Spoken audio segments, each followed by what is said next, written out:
ہمارے یہاں شریعت میں، مذہب میں، ہمارے احکامات کی روشنی میں ایک مرد جوان کے لیے کسی بھی لڑکی سے خود سے اب کر لینا جائز نہیں ہے جب تک ولی کی اجازت نہ ہو.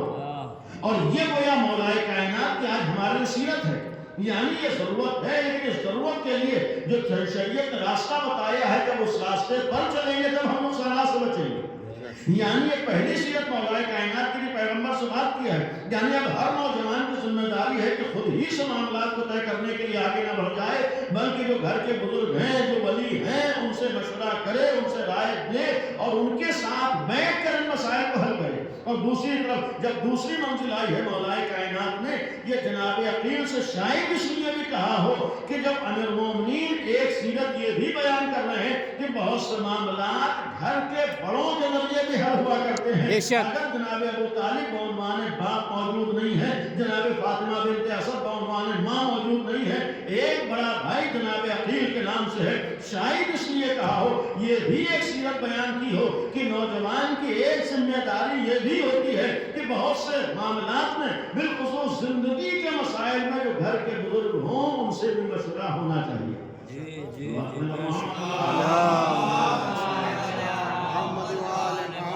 اب دوسری چیز نہایت قابل توجہ ہے. مولائے کائنات نے جناب ام البنین کے لیے جناب عقیل سے بات کی ہے، گفتگو کی ہے، اور یہ فرمایا تھا کہ صفات کو بیان کیا تھا کہ جناب عباس جیسی ایک اولاد ہمیں چاہیے.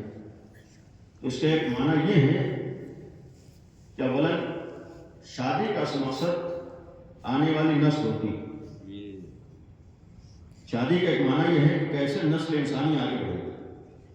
شادی کا معنی یہ ہے کہ ہماری اولاد کیسے ہو.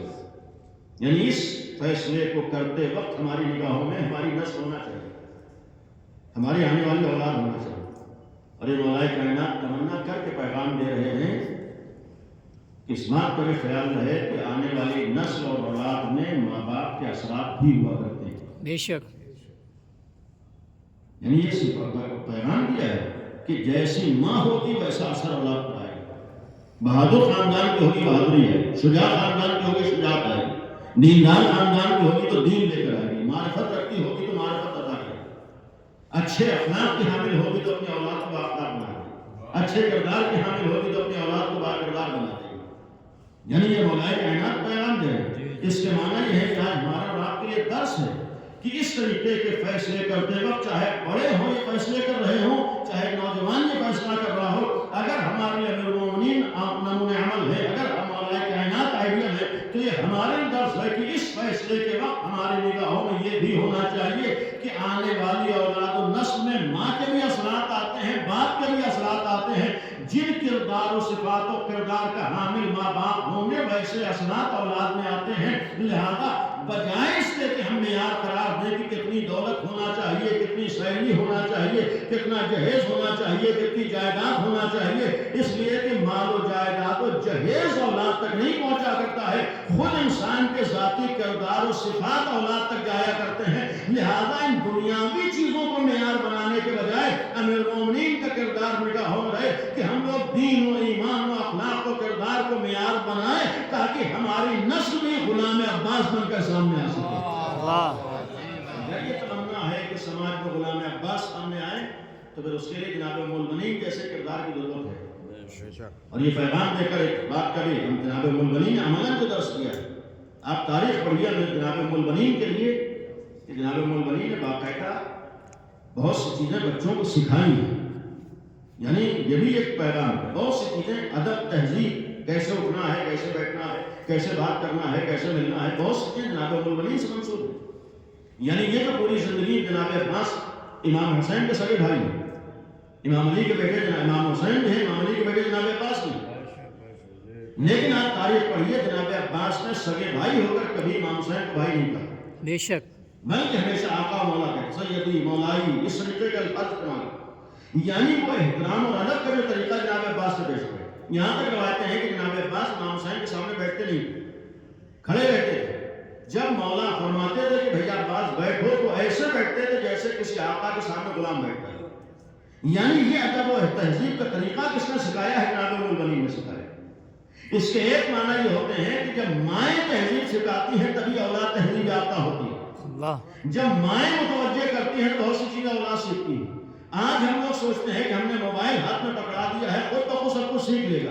موبائل سے نہ تو تہذیب سیکھی جا سکتی ہے، نہ ادب سیکھا جا سکتا ہے، نہ سلیقہ سیکھا جا سکتا ہے، نہ انسانیت سیکھی جا سکتی ہے، نہ دین سیکھا جا سکتا ہے، بلکہ موبائل سے زندگیاں تباہ و برباد تو ہو سکتی ہیں۔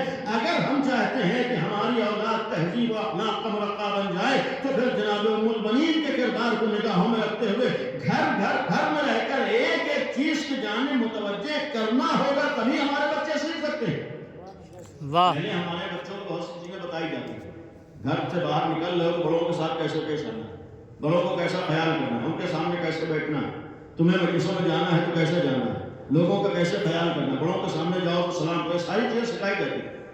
اس کے معنی ہے جناب ام المؤمنین سیرت میں جب متوجہ کیا جاتا ہے تو متوجہ ہوتے ہیں۔ تو پہلی چیز ہے کہ ادب، تہذیب، اور واقعی اگر ہم جناب عباس کی زیارتوں کو ملاحظہ کریں تو جناب عباس کی زیارتوں میں جس چیز کی طرف ائمہ معصومین نے توجہ دلائی ہے وہ ان کا ادب تھا، تہذیب تھی، سلیقہ تھا۔